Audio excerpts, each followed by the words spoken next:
أعوذ بالله من الشيطان الرجيم. Negara ini dibangun dari banyak provinsi. Setiap provinsi membawai kota dan kabupaten. Setiap kota membawai kecamatan.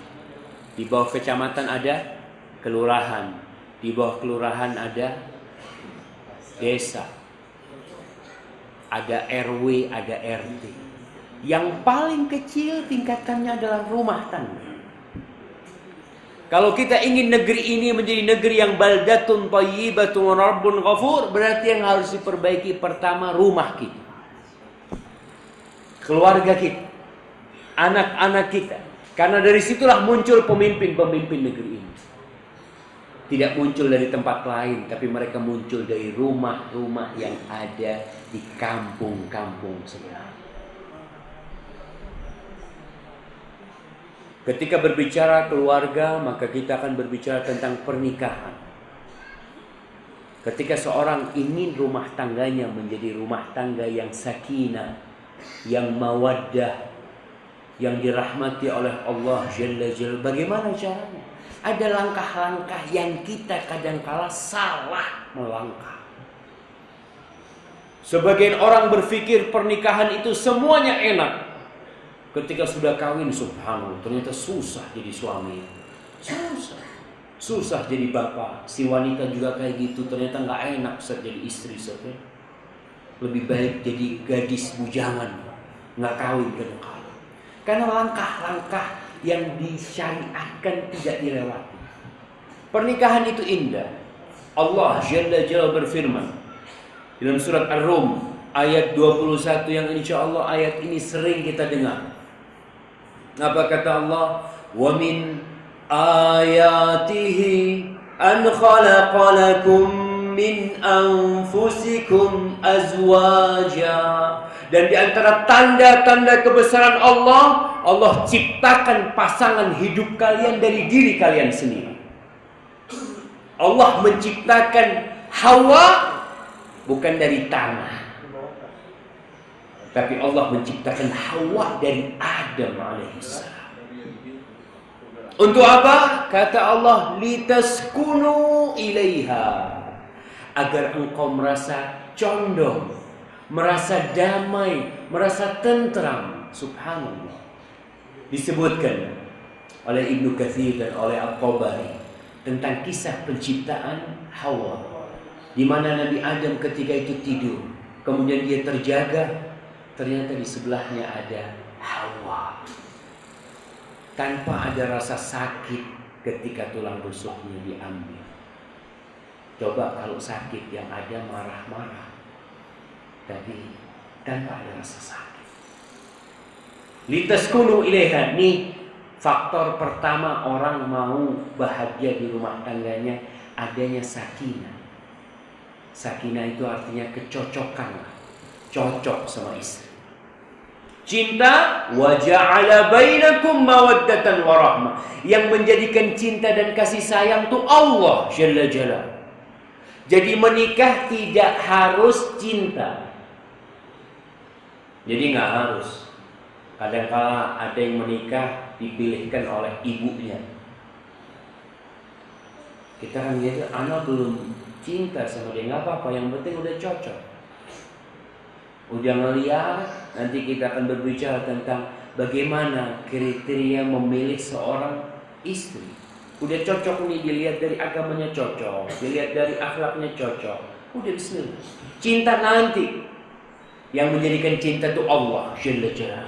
Ada orang yang sudah pacaran 6 tahun, dia berpikir dia sudah saling mencintai, menikah, 5 hari cerai.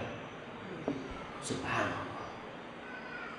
Karena ingat, ketika jalannya untuk menikah tidak sesuai dengan keridhaan Allah, maka Allah akan murka.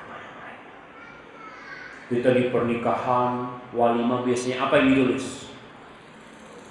Mohon doa restu.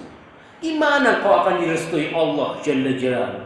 Kalau ternyata jalanmu menikah, ada yang menikah istrinya sudah hamil dulu. Na'udzubillah min dzalik. udah berzina akhirnya menikah, minta doa restu, Allah murka kepada. Maka seharusnya kau taubat, memohon kepada Allah ampunan. Wa ja'ala bainakum mawaddah. Apa arti mawaddah? Kata Ibnu Abbas radhiyallahu taala anhu, al-mawaddatu mahabbatur rajuli ahlah. Mahabbah, cinta kepada istri. Wa rahmah, dan Allah menjadikan rahmah. Apa artinya rahmah? Rahmatuhu iyyaha ayyusibaha bisu. Kasih sayang seorang suami kepada istrinya agar tidak tersakiti. Sebagian ulama menjelaskan 3 pilar pernikahan. Yang pertama sakinah, yang kedua mawaddah, yang ketiga rahmah. Biasanya mawaddah itu awal-awal. Panggil istrinya sayang, sebulan, 2 bulan, 3 bulan hilang sayang. Panggil gemrok sini. Kadang-kadang udah kayak gitu.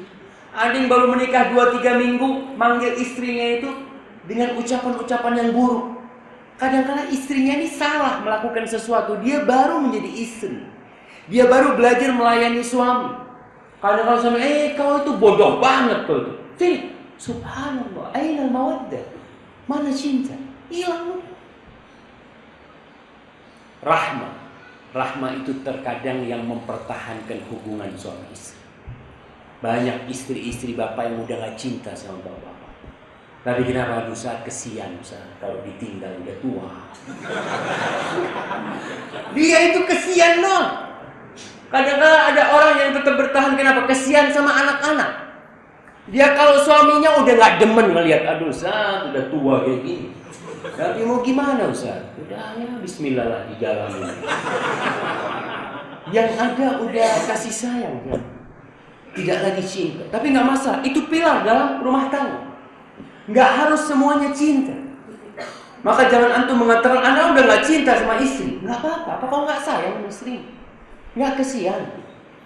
Mungkin dia sudah tua, engkau mau menikah lagi kadang-kadang. Kau gak kesian tuh punya anak.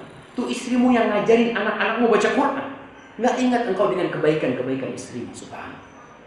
Inna fi dzalika la ayatin liqaumin yatafakkarun. Di hal yang seperti ini, kalau kita lihat, Masya Allah, pernikahan itu mendekatkan yang jauh. Jauh. Kadang-kala ketemu istri dari Aceh, istrinya dari Surabaya. Berapa ribu kilometer.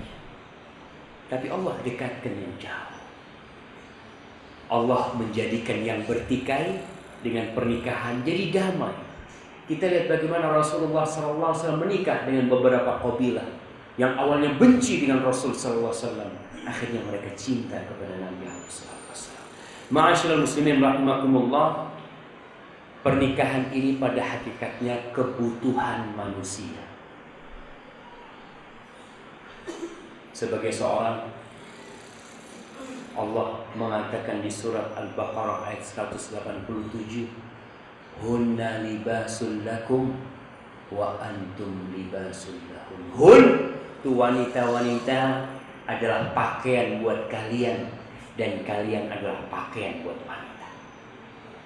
Allah tidak mengatakan wanita pakaian kalian dan mereka bukan pakaian untuk kalian, tidak. Supaya kita faham, jangan kalau ngomong sama istri, kau yang butuh sama aku, jangan. Kita pun butuh dengan dia. Kalau sudah di rumah tangga itu ada pemikiran saling membutuhkan, insya Allah akan saling melengkapi. Karena suami istri, laki perempuan ini gak ada yang sempurna. Para suami bukan malaikat dan istrinya bukan bidadari. Kullu bani Adam khata', itu sudah keputusan Allah. Semua anak Adam pasti berbuat salah, pasti berbuat salah. Kata Rasul sallallahu alaihi wasallam dalam hadis lainnya, "Lau lam tuznibu," andai kata kalian tidak berbuat dosa, la dhahaballahu bikum, maka Allah akan mengusir kalian, mematikan kalian semua. Wa la jaa'a biqaumin akharin yudhnibun fayastaghfiruna Allah fayaghfir lahum. Allah akan datangkan orang-orang baru di muka bumi ini yang mereka berbuat dosa. Lalu mereka beristighfar, memohon ampun kepada Allah, dan Allah mengampuni mereka.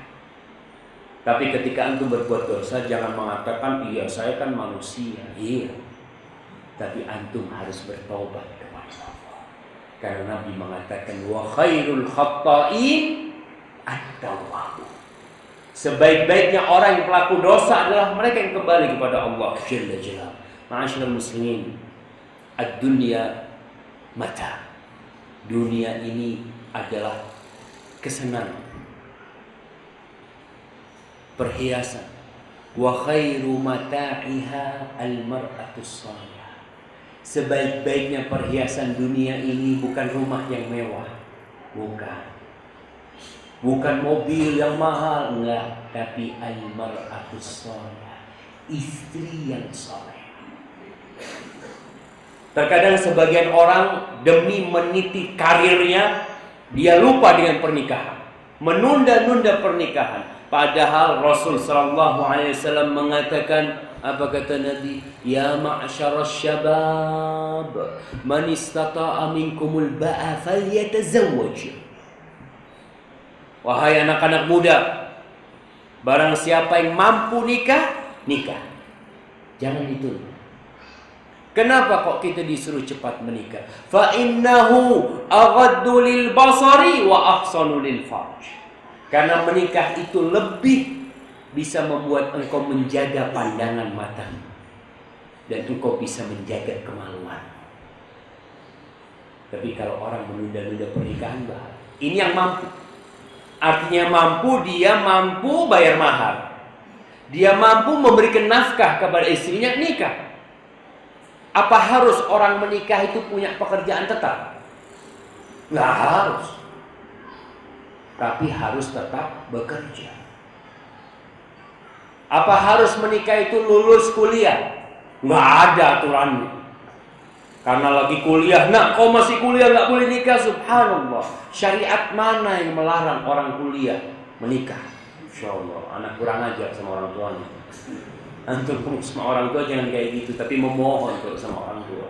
Ada anak yang sudah ngebet mau kawin ya, sama orang tuanya nggak dinikah-nikahkan. Bagaimana caranya? Doakan. Dia katakan, Pak, kalau engkau tidak menikahkan aku bisa berzina aku nih Pak. Insya Allah dikawinkan besok sama kamu.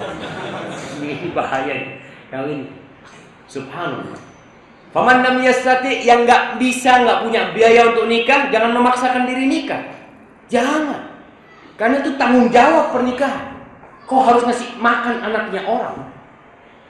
Jangan mengatakan, ya Ustaz, kan rezeki minallah. Iya, rezeki minallah. Tapi kau punya kewajiban. Kau mampu tidak ngasih makan? Kalau mampu nikah. Faman lam yastati' fa'alaihi bisawm. Yang nggak mampu, maka hendaklah dia puasa. Kenapa? Fa innahu lahu wija. Orang puasa itu bisa menahan nafsu. Ma'asyiral muslimin rahimakumullah, agar pernikahan kita diridhai Allah, agar pernikahan kita membuahkan anak-anak yang soleh dan solehah, maka pilihlah pasangan hidup. Manusia mengalami 3 hal penting dalam kehidupan ini. Yang pertama, kelahiran. Nggak bisa kita milih kelahiran. Antum keluar, dilihat bapaknya, oh ternyata bapakku kayak gini. Mau diapain? Ibunya seperti itu, tidak bisa memilih. Yang kedua, kematian. Aina ma takunu yudrikumul maut. Kematian pasti datang di mana kau berada. Yang antara kelahiran dan kematian, pernikahan. Kau bisa milih. Bisa kita milih. Bahkan Rasulullah SAW memberikan kepada kita pilihan. Bagaimana memilih menantu lelaki atau memilih suami yang bakal menjadi bapak dari anak-anak kita. Rasul sallallahu alaihi wasallam dalam hadis riwayat Tabrani, riwayat At-Tirmidzi, beliau mengatakan, "Idza ja'akum man tardawna dinahu wa khuluquhu fa'ankihu illa taf'alu takun fitnatun fil ardi wa fasadun kabir." apabila datang para jamaah, anak kesian sama yang pada berdiri di situ. Antum masih bisa mendekat di sini. Mendekatlah jamaah. Jangan pelit untuk, masya Allah, untuk membukakan tempat buat saudaranya. Kata Allah Jalla Jalal, "Idza qila lakum tafassahu fil majalis fafsahu yafsahillahu lakum." Kalau dikatakan kepada kalian luaskan majelis kalian, luaskan, nanti Allah akan meluaskan kehidupan kalian. Dan biasanya kalau di majelis ilmu ini akan terjadi gesekan. Antum kadang-kala sudah ngasih tempat sama orang, ternyata tuh orang pahanya naik ke paha kita. Antum lihat mana yang pahanya? Itu biasa. Kalau antum nggak kepingin kayak gitu, di luar sendirian gitu. Tapi kalau di majelis ilmu itu biasa. Dan insya Allah antum akan dapat pahala karena diinjek kakinya. Ya, subhanallah. Baik, alhamdulillah. Ibu-ibu yang bisa merapat-merapat, tapi jangan merapat ke bapak-bapak, nggak boleh. Ada batasannya di sini. Baik, apabila datang meminang putri kalian, meminang adik kalian, atau meminang siapa saja wanita yang menjadi tanggung jawab kalian, seorang lelaki yang agama dan akhlaknya kalian ridhoi, kawinkan. Agama dan akhlak kalian udah senang, akan terjadi kekacauan di muka bumi. Buktinya Indonesia. Antum melihat kriminalitas yang begitu tinggi. Antum melihat anak-anak yang jadi begal. Antum melihat anak-anak yang jadi narkoba mereka. Anak-anak yang mencuri, anak-anak yang durhaka sama orang tuanya. Salah satu penyebabnya nih, ketika memilih seorang bapak buat anak-anaknya, dia tidak memilih yang agama dan akhlak. Muncul anak-anak jadi begal karena bapaknya tidak pernah mendidik dengan baik. Maka kalau ingin negeri ini menjadi negeri yang baik, salah satunya mulai kriteria suami itu dilihat. Kita kepingin negara ini nggak capek ngurusin orang. Kita nggak ingin polisi itu capek nangkepin anak-anak muda yang motor-motor, nggak tahu di sini. Tapi kalau di Jawa itu banyak trek-trekan ya, balapan motor gelap, banyak tuh anak-anak muda. Kadang-kala malam minggu kayak gini nih, itu banyak anak-anak muda di pinggir jalan. Tanyakan mana bapak dan ibunya. Nggak ada. Karena dari awal memang tidak menjadikan agama dan akhlak sebagai faktor untuk mencari menantu. Para jamaah, dari mana kita tahu akhlak dan agama? Kalau agama itu tanya sama imam masjid. Tanya, datang ke masjid. Masjid Baitur Rahim, punya rumah anak muda dekat sini. Tanya, "Assalamualaikum, Ustaz. Apa Tengku di sini? Tengku. Saya mau tanya, kenal sama Fulan?" "Oh, kenal, anaknya Bapak Fulan ya?" "Iya," kata dia. "Bagaimana dia dengan masjid?" "Masya Allah, orangnya Masya Allah. Itu Jumat mesti tolak." Udah tahu, oh agamanya nggak benar. Kan khotib kan tahu dengan siapa yang telat-telat. Ketahuan. Maka tanya sama imam, dia sholat berjamaah nggak ke masjid? Subhanallah. Gimana mau sholat berjamaah ke masjid? Jumatan aja telat. Kadang-kadang kayak gitu. Itu terjadi. Kita tahu agama di sini. Tapi ingat, terkadang agamanya baik, hafalan Qur'annya banyak, hafalan hadisnya banyak, lulusan pesantren. Masya Allah, hablum minallahnya baik, tapi akhlaknya kadang-kadang buruk. Ada orang-orang yang punya ilmu, yang Masya Allah sholat berjamaah, dia sholat malam, tapi kasar sama orang tua. Kadang-kadang kasar sama istri. Ada. Gimana kita tahu akhlaknya? Kalau ini dari masyarakat, di tempat kerjanya, datang ke tempat kerjanya, bagaimana Fulan? Fulan Masya Allah, ibadahnya Masya Allah. Kalau ke kantor baca Quran, dia ngaji. Tapi subhanallah, kalau ngomong itu kadang-kadang keluar kebun binatang. Itu akhlak. Ada yang dikatakan Fulan Masya Allah, anak nggak bisa mengatakan tentang Fulan dari sisi ibadah, tapi Fulan itu pelit sekali. Kita lihat ada orang-orang kalau lagi makan bersama ya, selalu dompetnya ketinggalan. Nggak pernah dia mau bayarin temennya. Kalau anak kita dapat suami kayak gini yang pelit, susah hidup anak kita. Maka akhlak, seharusnya agama dan akhlak itu jalan bersama, seharusnya. Tapi ternyata realitanya banyak yang enggak. Banyak yang hafal Quran, tapi ternyata akhlaknya buruk. Maka Rasul SAW menceritakan tentang dua hal, agama dan akhlak. Para sahabat Nabi mengatakan, wa in kana fi, wahai Rasul, gimana nih kalau orang itu akhlak dan agamanya baik, tapi ada kekurangan di sisi lain? Bisa jadi dia tidak kaya, bisa jadi dia bukan keturunan ningrat, keturunan orang yang, tapi akhlaknya baik sama agamanya. Apa kata Rasulullah SAW? Idza ja'akum man tardawna dinahu wa khuluquhu fa'ankihu. 3 kali Nabi ngomong. Kalau kalian ingin selamat hidup, berapa banyak kita melihat wanita-wanita cantik menikah dengan lelaki-laki tampan, tapi ternyata tuh wanita dizalimin sama suami. Bulus banyak dengan ditanya, duit Masya Allah, tapi karena tidak punya akhlak, maka jadi buruk. Hasan al-Basri rahimahullahu ta'ala, pernah ada orang yang konsultasi sama dia. Ini orang mau menikahkan putri, kira-kira siapa yang cocok buat putri? Apa kata Hasan al-Basri? La tuzawwij ibnataka illa min taqi. Jangan kau menikahkan putrimu kecuali kepada orang yang bertakwa. Orang yang bertakwa. Alasannya kenapa? Kata Hasan al-Basri, in ahabbaha akrama, wa in lam yuhibbaha lam yadhlimha.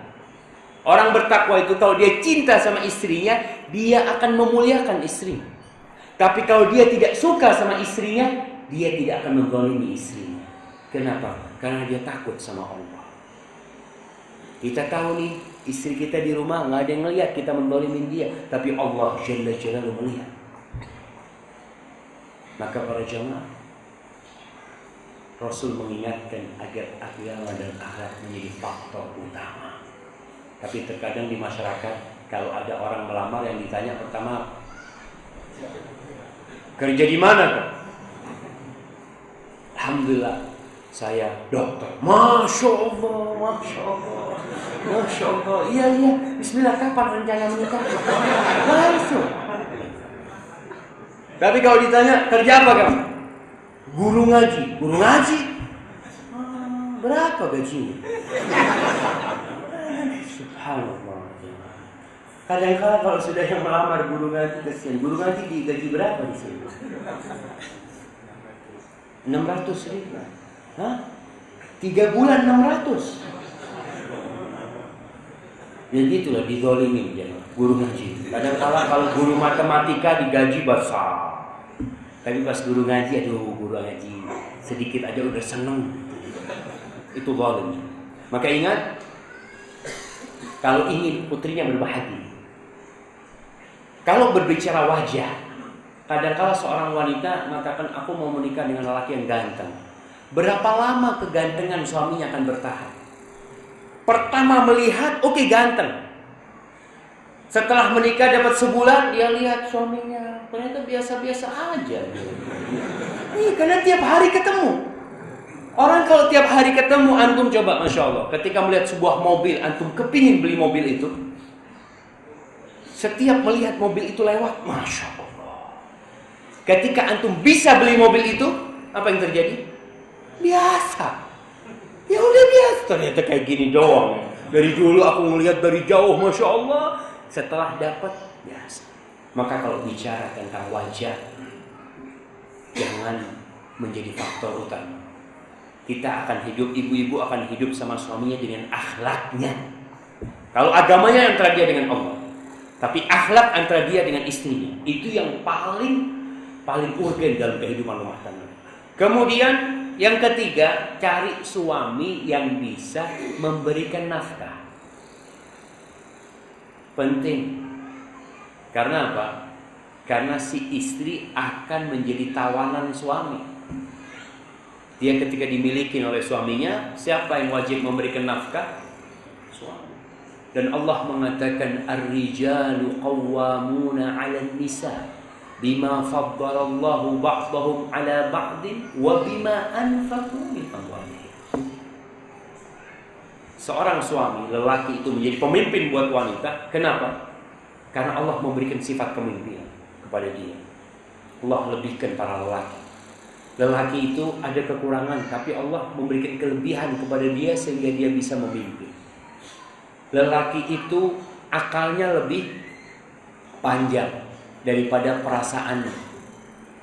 Oleh karena itu jarang lelaki yang jadi guru TK. Karena guru TK itu nggak butuh akal, butuh perasaan. Kalau antum jadi guru TK, insya Allah tuh anak TK semuanya memar semua. Ya, Allah jadikan dia sebagai pemimpin. Pemimpin itu yang mengatur, tapi nggak langsung terjun biasanya. Allah kasih itu kepemimpinan dalam lelaki. Hak cerai ada di tangan lelaki, tidak di tangan perempuan. Kalau di tangan perempuan, insya Allah nggak ada yang punya istri di sini. Perempuan tuh cepat sakit hati. Suaminya pulang malam ya, kadang-kala telat. Kalau dia punya hak cerai, dia akan ngomong, "Bang, aku ceraikan engkau." Karena dia gampang sakit hati. Hak cerai ada di tangan seorang suami. Perempuan kalau ada masalah boleh dia gugat cerai, tapi dia tidak bisa menceraikan. Itu kemuliaan yang Allah berikan kepada kaum lelaki. Yang kedua, Allah jadikan lelaki pemimpin adalah karena dia memberikan nafkah kepada istrinya. Jadi kalau dikatakan kemuliaan suami karena dia memberikan nafkah. Kalau suami sudah tidak memberikan nafkah kepada istrinya, biasanya kepemimpinannya sudah pincang. Istri biasanya akan kurang ajar. Karena apa? Karena merasa yang membiayai hidup siapa? Si istri. Maka hati-hati. Tapi kalau istri soleha seperti Khadijah radhiyallahu taala anha, siapa yang membiayai hidupnya? Khadijah. Tapi dia karena istri soleha, dia bahkan bangga mendapatkan suami Rasulullah SAW. Ibnu Mas'ud, istrinya namanya Zainab. Ibnu Mas'ud miskin, tapi Zainab, masya Allah, dia bisa bikin tenunan-tenunan dengan tangannya dia jual. Makannya itu dari hasil tenunannya Zainab istrinya. Tapi istrinya tidak kurang ajar karena istrinya soleha. Makanya kita akan baca, kita akan pelajari bagaimana mencari istri yang soleha. Carilah suami yang bisa memberikan nafkah. Tidak harus besar, tapi cukup untuk kehidupannya. Ada seorang syekh, kita bicara tentang bagaimana Islam memuliakan wanita. Kewajiban memberikan nafkah 100% kewajiban siapa? Suami. 100%. Ini ada seorang syekh berangkat ke Amerika, dia melihat air terjun yang namanya apa? Niagara. Banyak tuh cewek-cewek Amerika di sana. Orang-orang berkunjung ke sana. Si Syekh ini melihat ya, dengan pakaian Arabnya, dengan simak. Dipanggil sama tuh cewek-cewek. "You, come here." Syekh kan cewek-cewek sana kan nggak ada malunya kan. Dipanggil. "Aku iya," katanya. Akhirnya perempuan itu berkata, "Aku dengar wanita-wanita di negeri kalian itu digolimi. Mereka nggak boleh keluar rumah, nggak boleh kerja. Pokoknya mereka itu tidak bisa beraktivitas." Kata Syekh ini, "Inti salah informasi." Salah. Perempuan-perempuan di negeri kami adalah ratu-ratu. Kami ini budaknya tuh perempuan-perempuan. Iya. Kami pagi keluar cari fulus, dapat fulus kasihkan ke siapa? Kasihkan ke dia. Suami ini tugasnya cuma terima kasih. Dia terima gaji, kasih istri. Kan sebenarnya para lelaki ini budaknya tuh perempuan. Kita bekerja buat siapa? Buat para wanita. Kita bekerja untuk anak-anak kita. Wanita tinggal nunggu, Bang. Gas habisnya. Ya memang seperti itu, wanita ini dimuliakan. Tapi ternyata ada orang-orang yang tidak merasa dimuliakan karena pengaruh barat. Apa kata perempuan-perempuan itu? Perempuan barat ini mengatakan, kalau di sini ada lelaki yang kayak gitu, ada suami yang kayak gitu, aku cium kakinya. Karena di barat perempuan dipaksa untuk bekerja. Biaya hidup mahal, maka istri harus bekerja juga untuk membantu suami biaya rumah. Subhanallah, tuh perempuan sudah hamil anak kita, tuh perempuan sudah melayani kita, masih disuruh bekerja cari duit. Zalim itu jemaah.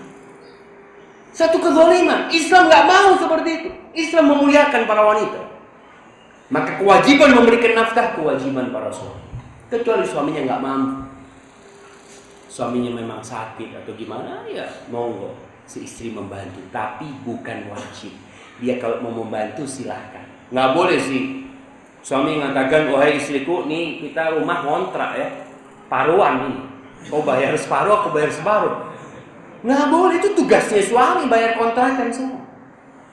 Kau kok minta aku dari orang tuaku, kau keluarkan aku dari rumahku dengan tanggung jawab kau yang membiayai hidupku. Seperti itu dalam Islam pernikahan jamaah.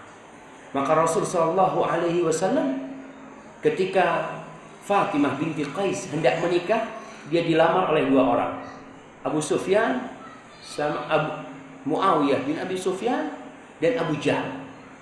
Maka Nabi mengatakan alaihi salatu wassalam, amma Muawiyah fasa'lu kullama lana. Kalau Muawiyah ini miskin, nggak punya harta, maksudnya dia tidak akan bisa menghidupi engkau. Wa amma Abu Jahal fala yada'u asahu an atiqihi.